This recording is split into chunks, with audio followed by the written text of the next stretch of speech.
Magandang araw po sa ating lahat. Nandito naman tayo sa isang alagang inahin at welcome pong muli sa aming munting backyard para sa isa na namang makabuluhan na episode. Maraming salamat po sa lahat ng nag-subscribe sa aking channel at sa lahat ng mga manunood. Mabuhay po kayo at maraming salamat po.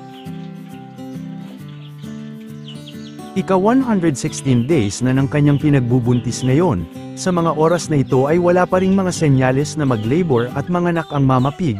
Mapapansin ninyo ang kanyang panggatasan ay lumaylay na ng gusto pero wala pang gatas na makikita alinman sa mga utong. Namumuuna ang lahat. Ang kanyang udder o mga panggatasan ay mas malaki na kumpara kahapon. May pamamaga at pamumula na rin sa kanyang ari at hinihintay pa rin po namin na mag-labor ang alaga. Habang hinihintay namin ang kanyang panganganak ay may ibabahagi lang po akong isang gamot na gagamitin namin sa araw at pagkatapos manganak. Ito po ay ang oxytocin. Ibabahagi ko po sa inyo sa simpleng pamamaraan lamang para mas maintindihan lalong-lalo na sa mga baguhan pa lang, kung ano ang kahalagahan at gamit ng nasabing gamot sa mga manganak na inahin. Ito po ang oxytocin. Pitoxal po ang brand name niya at gawa ng isang manufacturer na nakasulat sa ibaba. May ibang brands din at maaaring magtanong sa mga agri-vet stores. Hindi po ito paid advertisement, ito po ang madalas na nabibili namin dito sa aming lugar, nasa 5 ml ang laman nito. Ginagamit po ito para ma-stimulate ang uterine contraction at mabuksan ang daanan ng mga biik para makalabas agad. Binibigay lamang po ito kapag may biik ng naisilang kahit isa lang. Depende sa laki ng inahin ay tinuturok po ito 1.5 ml hanggang 2.5 ml intramuscular. Ginagamit din po ito kapag matagal lumabas ang placenta o ang bahay biik.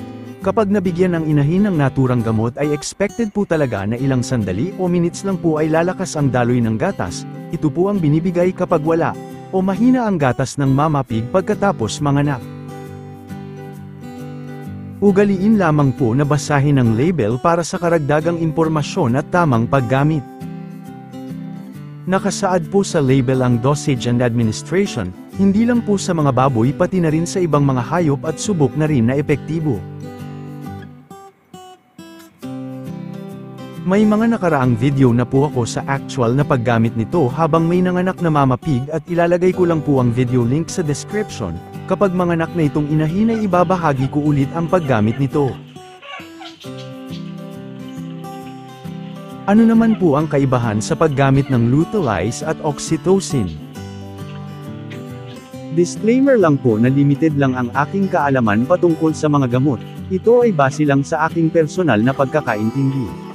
Ang gamit po ng Lutalize ay para mapuwersa na mag-labor ang inahin. Minsan ginagamit po ito para ma-schedule ang mga panganganak lalo na kung maraming mga inahin na inaalagaan para ma-manage ng gusto ang oras sa pag-anak. Practice po ito ng mga malalaking farms kung hindi ako nagkakamali para ma-schedule ang pag-anak ng napakaraming inahin at ma-manage din ang oras ng mga empleyado. Ayaw nila na maya-maya o oras-oras ay may manganak lalo na sa gabi kung saan ay limited na ang manpower. Ang oxytocin o pitoxal naman ay ginagamit lamang kapag nasa proseso na ng panganganak at may nakalabas ng biik kahit isa, binubuko lang niya ang daanan ng mga biik upang makalabas agad. Ibig sabihin ay dumaan na siya sa natural na pag-labor, yan po ang pagkakaiba ng dalawang gamot. Uulitin ko lang po ang gamit nila, ang Lutalize ay para mapuwersa mag-labor, habang ang oxytocin ay dumaan na sa natural na pag-labor at nasa proseso na ng panganganak ang inahin. Wala ba kaming balak na bigyan ng Lutalize ang aming inahin? Sa tingin namin ay hindi na po kailangang bigyan dahil gusto namin na natural lang ang kanyang pag-labor. Based na rin sa mga nakaraang panganganak ay talagang lampas sa ika-114 days kung manganak. Pero kung sakali ay aabutin na ng 118 days o 119 days ay kinoconsider naman ang pagbibigay ng naturang gamot. May 3 araw pa naman bago mag-overdue.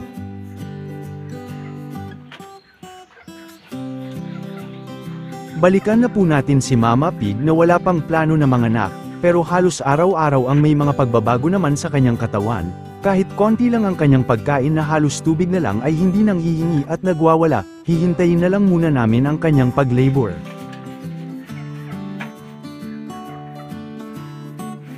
Ang inyong natunghayan ay base lamang po sa aming pamamaraan at experiences bilang backyard raiser.